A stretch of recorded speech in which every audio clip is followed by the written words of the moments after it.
શ્રી ગણેશાય નમઃ. મિત્રો, આપ જોઈ રહ્યા છો યુટ્યુબ આપણી ચેનલ આવો સત્સંગમાં આપ સૌનું સ્વાગત છે.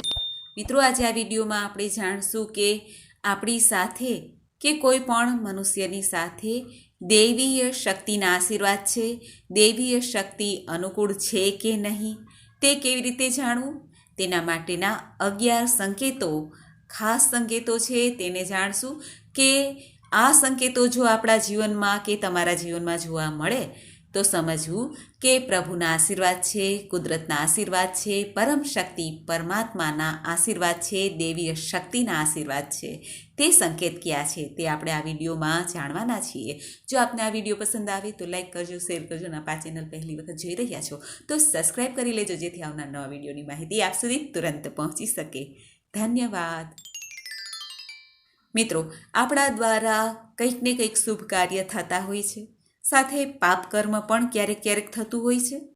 આપણા દ્વારા જે પૂજા થાય છે અથવા અન્ય ઈશ્વરની આરાધના થાય છે, નામ જપ થાય છે, યજ્ઞ યાગાદિ આદિ ઈશ્વર સંબંધી કાર્ય થાય છે, જે અતૂટ વિશ્વાસનું કાર્ય છે, જે હૃદય મન સાથે જોડાયેલું કાર્ય છે, જે પરમાત્મા સંબંધી આપણી શ્રદ્ધાનો વિષય છે. એ વિષય કે જે આપણી શ્રદ્ધા કુદરત સાથે જોડાયેલી છે. આપણે કુદરત માટે કંઈક કરીએ છીએ, શ્રદ્ધા રાખીએ છીએ, વિશ્વાસ રાખીએ છીએ, તેનું શું પરિણામ આપણને મળે છે?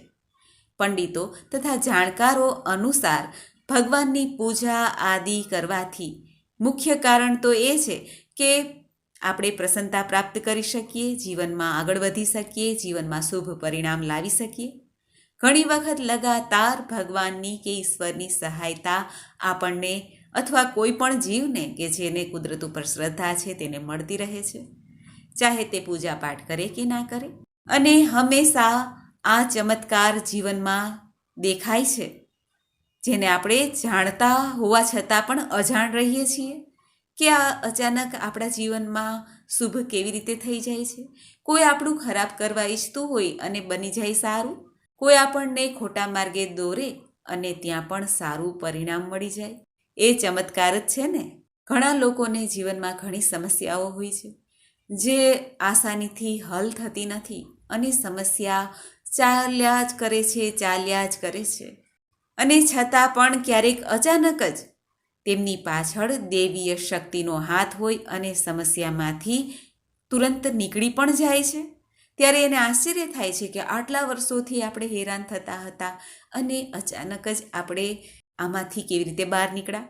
જાણકારોના અનુસાર દુનિયામાં આવું ઘણું બધું ઘણા લોકો સાથે થાય છે, જેમને જીવનમાં દૈવીય શક્તિની સહાયતા મળતી રહે છે અથવા મળતી હોય છે. જ્યાં કોઈને કોઈ દૈવીય શક્તિ પ્રાપ્ત કરવા માટે અથવા તો કોઈને કોઈ માધ્યમ કે દૈવીય શક્તિ સારું કામ કરે છે અથવા પોતાના ઉપર આશીર્વાદ પ્રાપ્ત થયેલા છે તે જાણવાના સંકેતો પણ દર્શાવવામાં આવ્યા છે.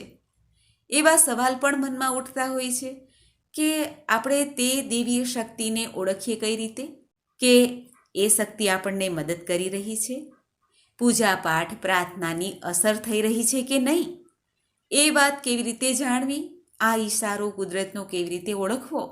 તો કહેવાય છે કે આ દૈવીય શક્તિની સહાયતા પ્રાપ્ત થાય છે તે જાણવા માટે અમુક ખાસ સ્થિતિ આપણી સામે આવે છે. બસ તેને ઓળખવાની વાર હોય છે. એક ઈશારો જે કુદરતનો હોય છે તેને ઓળખી લઈએ એટલે કુદરત ઉપર અતૂટ શ્રદ્ધા, વધુને વધુ શ્રદ્ધા થતી જાય છે. તે દૈવીય સંકેત છે તે આપણે જાણીએ. પહેલું સંકેત છે કે આપણે પોતે અથવા જે વ્યક્તિને દૈવીય સંકેત જેમની સાથે છે, આશીર્વાદ છે કુદરતના, તે હંમેશા સારા અને ઉચ્ચ માર્ગ ઉપર, સત્યના માર્ગ ઉપર ચાલતો હોય છે. શાસ્ત્ર કહે છે કે દૈવીય શક્તિ માત્ર એને જ મદદ કરે છે જે બીજાનું દુઃખ દૂર કરે છે, જે બીજાની બુરાઈ કરતા નથી, નકારાત્મક વિચાર પોતાનામાં લઈ આવતા નથી અને નિયમિત ઈષ્ટદેવની આરાધના કરતા હોય છે. તેમને માટે પુણ્યના દ્વાર ખુલ્લા હોય છે. જો આવા કર્મ આપણે કરીએ છીએ તો સમજી જાઓ કે તમારી ઉપર દૈવીય શક્તિના આશીર્વાદ છે.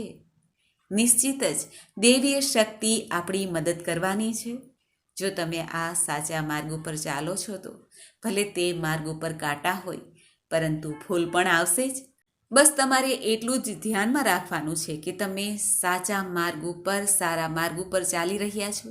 પરમપિતા પરમાત્મા તમને જોઈ રહ્યા છે અને તમને એનો બદલો એક દિવસ જરૂર મળશે અને તમારું શુભ અને મંગલ અવશ્ય થશે, જીવનમાં ચમત્કાર થશે.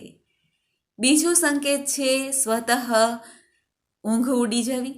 3 અને 5 જેમાં બ્રહ્મ મુહૂર્ત કહેવાય છે તે દરમિયાન વિદ્વાનોનું કહેવું છે કે જો આ સમય દરમિયાન એટલે કે બ્રહ્મ મુહૂર્તમાં ઊંઘ ઉડી જાય અચાનક જ, તો સમજવું કે દૈવીય શક્તિની તમારી ઉપર કૃપા છે.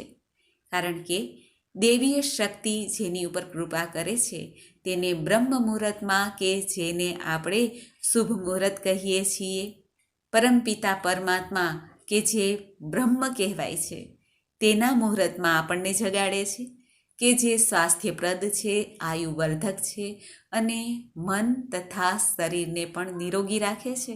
એ દૈવીય શક્તિ જ આપણને સંકેત આપે છે કે અત્યારે ઉઠીએ અને ઈશ્વરની આરાધના કરીએ. જો આવું થાય તો સમજી જાવું કે દૈવીય શક્તિ આ માધ્યમથી જ તમને કાંઈક સંકેત આપી રહી છે અને તમને એ સંકેતો દ્વારાની કૃપા તમારી ઉપર છે, આપણી ઉપર છે. ત્રીજો સંકેત છે દેવસ્થાનનું સપનામાં આવવું. જો વારંવાર સપનામાં દેવ મંદિરના દર્શન થાય તો સમજવું કે દૈવીય શક્તિના આશીર્વાદ તમારી ઉપર છે, કંઈક સંકેત દેવા માંગે છે. સપનામાં આકાશમાં ઉડવું અથવા આસપાસના જે દેવી દેવતા બિરાજમાન હોય છે, આપણા ઘરના મંદિરમાં હોય છે, આસપાસના મંદિરોમાં હોય છે, તેની સાથે વાર્તાલાપ કરવાનું સપનું હોય તો પણ સમજવું કે દૈવીય શક્તિ મહેરબાન છે. ચોથો સંકેત છે ઘટનાઓનું પહેલાં જ જ્ઞાન થવું, પૂર્વ આભાસ થવો.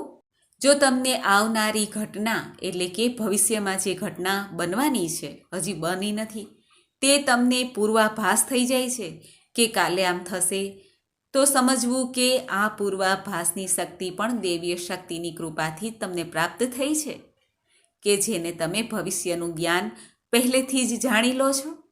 પાંચમું સંકેત છે પરિવારજનોનો પ્રેમ.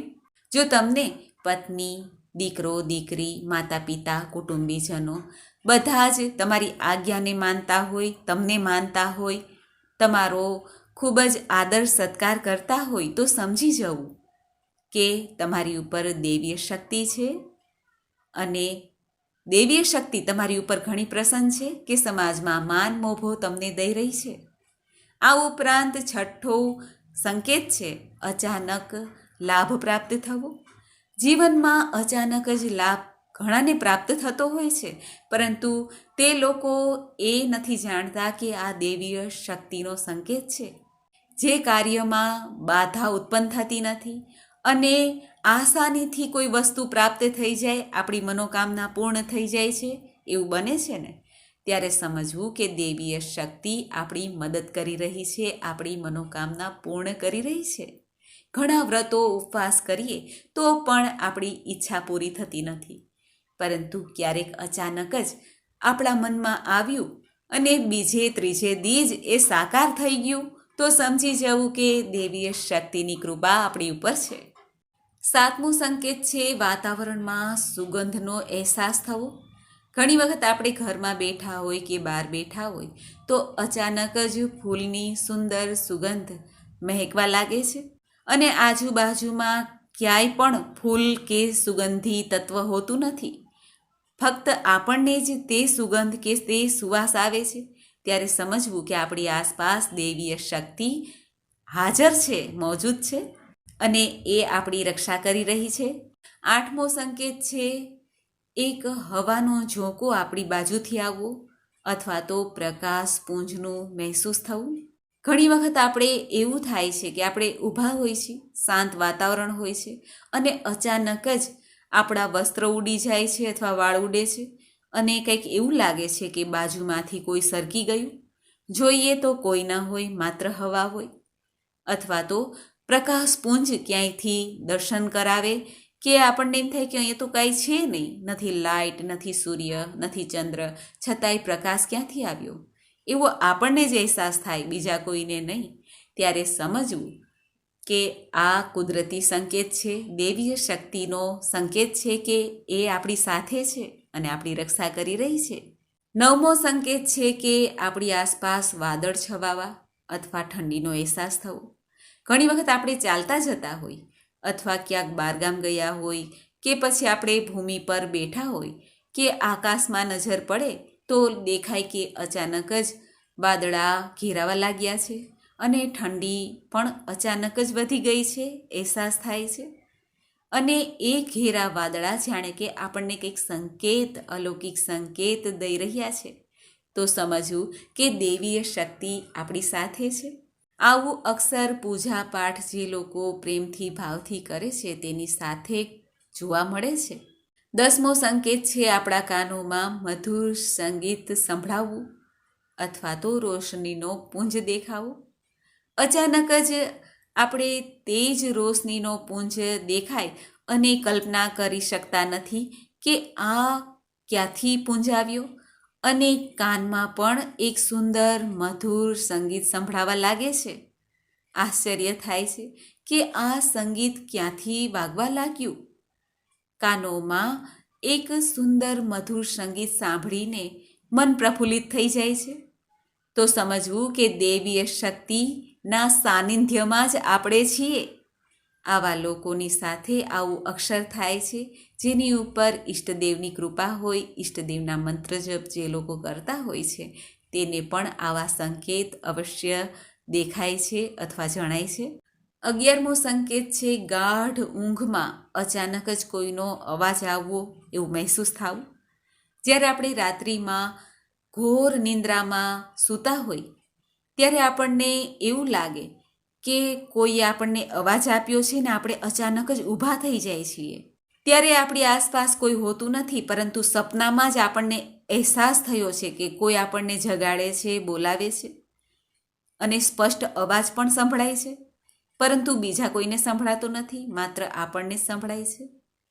ત્યારે સમજવું કે અલૌકિક શક્તિ આપણી ઉપર મહેરબાન છે અને આપણને કંઈક સંકેત દેવા માંગે છે. બસ સમજવાની વાર છે. મિત્રો, આ 11 સંકેત એવા છે કે જે દર્શાવે છે કે આપણી ઉપર દૈવીય શક્તિ, કુદરતી શક્તિ મહેરબાન છે. આવા બીજા પણ અનેક સંકેતો હોય છે જેને આપણે સમજીએ તો જ ખ્યાલ આવે, પરંતુ આપણે આ મેઇન સંકેત કે જે ખાસ સંકેત છે તેને જાણ્યા કે જો આવા સંકેત જોવા મળે, જાણવા મળે કોઈ પણ વ્યક્તિને, તો સમજવું કે તેમના ઈષ્ટદેવની કૃપા તેમની ઉપર છે, કુળદેવતાની કૃપા છે કે દૈવીય શક્તિ જેમને એ માને છે એમની શક્તિ તેમની સાથે છે અને સદૈવ તેમનું રક્ષણ કરતી રહે છે. ચિંતાની કોઈ વાત નથી. મિત્રો, મને આશા છે કે આપને આ વિડીયો જરૂર પસંદ આવ્યો હશે. મને સાંભળવા માટે ધન્યવાદ. આપ સૌને મારા જય શ્રી કૃષ્ણ.